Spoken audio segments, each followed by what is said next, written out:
Interview பண்ண போகிறேன். என்ன வாசா நீ கேட்குற கேள்வியெல்லாம் முன்னாடியே உங்கள் அம்மா கிட்ட டிஸ்கஸ் பண்ணியிருப்பேன். அது போக வந்து பார்த்துட்டிங்கன்னா எப்படியும் உன்னை பற்றி நல்ல விதமாக தானே சொல்லுவாங்க, ஆல்ரெடி எல்லாமே பிளான் பண்ணி வச்சுருப்பீங்க தானே அப்படின்னு சொல்லி யாராவது நினச்சிங்கன்னா அதுதான் தப்பு. நான் சொல்லி நடக்கக்கூடிய அம்மா இல்லைங்க. எங்கள் அம்மா வந்து பண்ண ஒரு ரக்கு மம்மி. பட் வீடியோவில் உங்களுக்கு வந்து சைலண்ட் மம்மியாக தான் தெரியும். ஸோ வந்து இன்றைக்கி நான் வந்து நம்ம அப்படியே வீடியோ ஆரம்பிக்கலாம். அதுக்கு முன்னாடி நம்ம சேனலுக்கு ஏதாவது புதுசாக வந்தீங்கன்னா மறக்காமல் சப்ஸ்கிரைப் பண்ணி பெல் ஐக்கான் தட்டிட்டுக்கோங்க. இவங்க தாங்க எங்கள் அம்மா, என்னை பெற்ற தாய். அம்மா ஜாலியாக கேஷுவலாக இருமா, ஒன்றும் நர்வஸ்லாம் ஆகாதீங்க.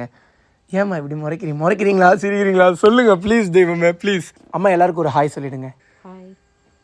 ஓகே, கொஞ்சம் கத்தி பேசுங்க, இல்லைன்னா அந்தளவுக்கு கேட்காது. இப்போ என்னம்மா அம்மா பரவாயில்லம்மா, நல்லா கேஷுவலாக இருங்க, ஜாலியாக இருங்க, ஒன்றும் பிரச்சனை இல்லை. வாசா என்ன வாசா நீ மட்டும் நின்றுட்டு இருக்க, அம்மா உட்கார வைக்கலையா? உட்கார மாட்டேங்கிறாங்கங்க. சேர் போட்டேங்க, சேர்லேயும் உட்கார மாட்டேன்ட்டாங்க. சரி பைக்கில் உட்காருங்கம்மான்னா எங்கள் அம்மாவே இந்த பைக் கைட்டு தான் இருக்காங்க.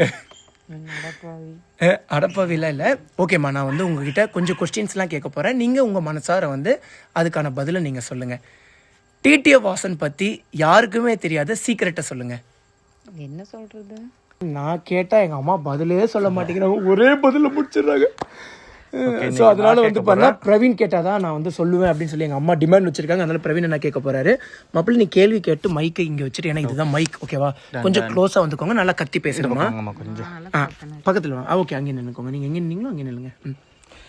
முதல் கேள்வி, TTF வாசன் பற்றி யாருக்கும் தெரியாத சீக்ரெட் சொல்லுங்கம்மா. நல்ல பையன்தான். நல்ல பையன்னு எல்லாத்துக்கும் தெரியும், ஒருவேளை தெரியாதோ? ஆமாப்பா, அதுவே தெரியாம தான்ப்பா இருக்கு. சரி நீங்க சொல்லுங்க ஒரு சீக்ரெட்மா. சீக்ரெட், ரகசியம். அவன் எது நினைச்சாலும் பண்ணிடுவான். உண்மைதான்ப்பா. நெக்ஸ்ட் கொஸ்டின், இந்த இன்டர்வியூ எப்படி வரப்போகுதுன்னு தெரியலங்க. சீக்கிரம் பரவாயில்ல வாங்க. நீங்க இப்போ அடுத்தது TTF வாசனுக்கு எப்பத்துல இருந்து பைக்னா ரொம்ப பிடிக்கும் உங்களுக்கு தெரிஞ்சதுல இருந்து? அவனுக்கு ஒரு 7th படிக்கும்போதே அவங்க அப்பா இறந்துட்டாரு. அப்போ இருந்தே அவங்க அப்பா புல்லட் நின்றுட்டு இருந்ததா. நான் வந்து ஆளுகளோட வேலை செஞ்சுட்டு இருந்தேன், தோட்டத்தில் வேலை செஞ்சுட்டு இருந்தேன் சாமி. அப்புறம் வந்து என்ன பண்ணா, இவன் புல்லட் எடுத்து எங்கள் மாமா வந்திருந்தாங்க. அப்புறம் பெரியப்பா இது எப்படி ஸ்டார்ட் பண்ணுறதுன்னு மட்டும் கேட்டான். ஏன்னா அது வரைக்கும் எனக்கு ஸ்டார்ட் பண்ண தெரியாது. டீசல் இன்ஜின் மாதிரி இருக்காது, ஸ்டார்ட் பண்ணுறது ரொம்ப கஷ்டமாக இருக்கும். அப்புறம் எங்கள் மாமா வந்து இப்படி பண்ணணும்னு சொன்னார்.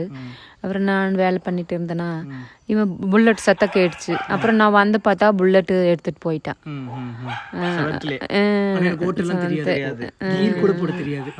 எடுத்துட்டு வேலிங்காட்டுக்கு போயிட்டேன் சாமி, இந்த ஒர்க் ஷாப்புக்கு. அப்புறம் நான் என்ன பண்ணேன், எங்கள் மாமா பையன் வந்தான். அப்புறம் ஏன் வந்து ஒர்க் ஷாப்புக்கு எடுத்துகிட்டு போனேன்னா அத்தனை நாள் பைக்கு வந்து பஞ்சர் ஆயிருந்துச்சா. அப்புறம் சரி ரொம்ப நாள் நின்னுச்சல்ல, அதனால காற்று இல்லை ஒன்றும் இல்லை, பஞ்சராக இருந்துச்சு. அப்படியே எடுத்துகிட்டு போயிட்டான். அப்புறம் நான் எங்கள் மாமா பையன் வந்தானா. அப்புறம் எங்கள் மாமா பையன்கிட்ட இதை சாமி இந்த மாதிரி தம்பி இதை மாதிரி வண்டி எடுத்துகிட்டு போயிட்ட வைகுந்தா அப்படின்னு சொன்னதுக்கு அவர் வாமா இப்போ வாக்கா போய் பார்த்துட்டு வரலாம் அப்படின்ட்டு கூட்டிகிட்டு போனான். அப்புறம் ஒர்க் ஷாப்பில் போனால் அங்கேருந்த ஸ்டூல்ஸ் எல்லாம் எடுத்து இவனை அடிக்கிறதுக்கு போயிட்டேன். அப்புறம் பைக் எடுத்துட்டு போனா. அப்புறம் மாமா பையன் வண்டி எடுத்துட்டு வந்துட்டு அப்புறம் நான் இவனை கூட்டிட்டு வந்துட்டேன் சாமி. 7th ஸ்டாண்டர்ட்லயே அவ்வளவு பெரிய புல்லட் எடுத்து பஞ்சர் போடலான்னு போயிருக்கிறேன். சூப்பர்மா. நெக்ஸ்ட் கேள்வி, ஓகேல? எவ்வளோ கஷ்டப்பட்டு இந்த இடத்துல வந்திருக்காமா? ரொம்ப கஷ்டப்பட்டு வந்திருக்கேன் சாமி. நானே எத்தனை நாள் பார்த்துருக்கேன். ஆனால் தூங்க மாட்டா, சாப்பிட மாட்டா. அப்புறம் எனக்கே கவலையாக தான் இருக்கு, கண்ணெல்லாம் வலி எடுத்துருது. ரொம்ப ரொம்ப ரொம்ப கஷ்டப்பட்டுருக்கான். ஏதாவது ஒரு நாள் நீங்கள் ஏதாவது பார்த்து ரொம்ப ஃபீல் பண்ணது, என்னடா இவன் இவ்வளோ கஷ்டப்படுறான் அப்படிங்கிற மாதிரி? ரொம்ப நாள் நான் ஃபீல் பண்ணியிருக்கேன் சாமி. ரொம்ப எடிட்டிங்கு, அந்த தூங்காமல் இருக்கிறது. ஆனால் எனக்கு எப்படின்னா, எங்கள் அம்மா வந்து பண்ண ஃபீல் பண்ண மாதிரி காமிச்சிக்க மாட்டாங்க, திட்டுவாங்க சும்மா இன்னும் இப்படியே பண்ணிட்டு இருக்க தூங்கு அப்படின்னு. எனக்கு மனசுக்குள்ளே என்ன வருதுன்னா, அடே நம்ம ஒரு நல்ல நிலைமை வரணும்னு தானே இவ்வளோ கஷ்டப்பட்டுட்டு இருக்கோம், அதை புரிஞ்சுக்கிட்டு அதை கேரிங்காக சொன்னால் பரவாயில்ல, அது ஏன் இப்படி ரோரிங்காக சொல்கிறீங்க அப்படின்லாம் ஃபீல் பண்ணியிருக்கேன். அடுத்த கேள்விமா, எப்போ கல்யாணம் பண்ணுவீங்க? கல்யாணம் எப்போ பண்ணுவீங்களா? எங்கள் அம்மா கல்யாணம் மாதிரி தான் நான் பிறந்திருக்கேன். தமிழ ஒழுக்கமா படியா, இதுக்கு தான் நான் கேட்டது. வாசனுக்கு எப்போ கல்யாணமா? வாசனுக்கா சாமி அவங்க அக்கா இருக்குது, அக்கா பண்ணிட்டு தான் சாமி பண்ண முடியும். எந்த ஏஜ்ல பண்ணி ஏஜ் இல்லம்மா ஒரு 27. நானே 25 தான் பிளான் பண்ணேன். உங்க அம்மா 27ல தான் பிளான் பண்ணி வச்சிருக்காங்களா? ஓகே 27 டன் 27 ஓகே இல்லையா? வாசன் கால் வைக்கிற இடம் எல்லாம் கண்ணி வெடியா இருக்கு. இந்த பிரச்சனை பத்தி நீங்க என்னம்மா சொல்றீங்க, என்ன நினைக்கிறீங்கம்மா? அது வந்து சாமி முதல்ல இது பிரச்சனை வந்தாதான் ஒரு நல்லா இருக்கு சாமி வாழ்க்கையில. எப்படி இருந்தாலும் எல்லாத்தையும் பார்க்கணும்ல. ஒருத்தங்க வாழ்க்கையில ஸ்டார்டிங்ல ரொம்ப கஷ்டப்படுறாங்கன்னா உங்க லைஃப் எண்டிங்ல சூப்பரா இருக்கும் போதுன்னு அர்த்தம். அந்த மாதிரின்னு வச்சுக்கலாம். நீங்க என்ன நினைக்கிறீங்க? என்னடா நம்ம பையனுக்கு இவ்வளவு கஷ்டம் மேல கஷ்டம் வந்துட்டே இருக்கே, இந்த அம்மாங்கெல்லாம் சொல்லுவாங்க டைம் சரியில்லை போல பையனுக்கு, அந்த மாதிரி எனக்கு என்ன சரியில்லை. ஒன்று வாய் உண்மைதாங்க. ஓகே ஓகே, வாயை கொஞ்சம் கம்மி பண்ணிக்கணுமா? ரொம்பவே கம்மி. இல்லம்மா, ஆக்சுவலி சில இடத்துல நம்ம பேசாம இருந்தோம்னா அது கரெக்டா இருக்காது. அப்புறம் நிறைய பேர் ஏறி மிதிக்கிற மாதிரியே போயிட்டு இருக்கும். நான் எல்லாத்துக்குமே இறங்கி கொடுத்து போவேன், பட் ரொம்ப இல்லை. அதுக்குன்னு ஒரு இது இருக்குல்ல. அடுத்த கேள்வி.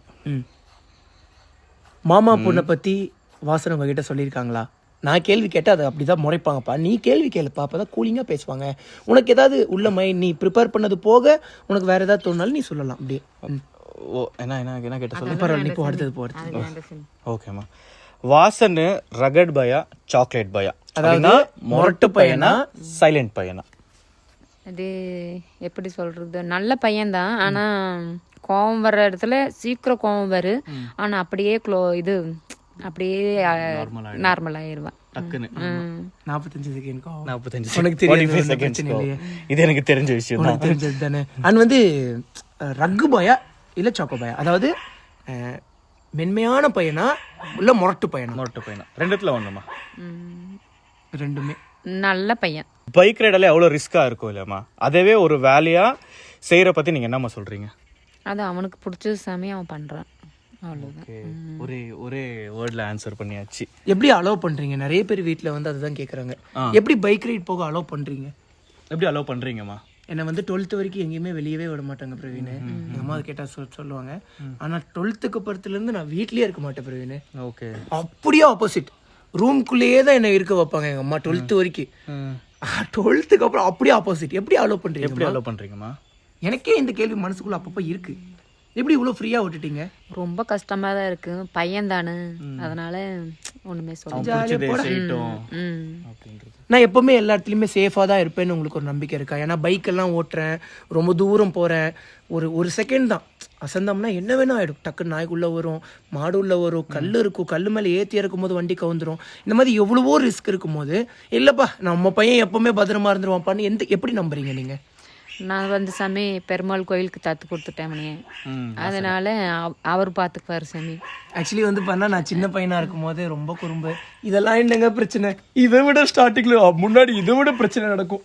அப்புறம் எங்கள் அம்மா வந்து பண்ண பெருமாள் கோயிலுக்கு போய் அழுதுகிட்டே, இனிமேல் என் பையன் வந்து உங்கள் பையன், நீங்கள் தத்து எடுத்துக்கோங்க அப்படின்னு சொல்லி பெருமாளுக்கு வந்து என்னை தத்து கொடுத்துட்டாங்க. அதனால சாமி பார்த்துப்பாங்க, கடவுள் பார்த்துப்பாங்க அப்படிங்கிற தைரியத்தில் எங்கள் அம்மா விட்டுறாங்களாம். அடுத்ததுமா வாசன் மேலே மக்கள் வச்சிருக்கிற அன்பு பற்றி என்ன நினைக்கிறீங்கம்மா? ஒவ்வொருத்தரும் ஒவ்வொரு வித சாமி. ஒருத்தர் வந்து நான் பரவாயில்ல பையன்பாங்க, ஒருத்தர் வந்து பொறாமையாக இருப்பாங்க, அவ்வளோதான். இல்லைம்மா, என்ன நினைக்கிறீங்க? நம்ம பையன் மேலே இவ்வளோ பாசமாக இருக்காங்களே அப்படின்னு சொல்லி அதை எப்படி ப்ரௌடாக ஃபீல் பண்ணுவீங்களா? இல்லை எப்படி பாசமாக இருக்குங்களா? நானும் ஒன்றுமே நினைக்கல. இல்லைம்மா, ஏதாவது இருக்குமே.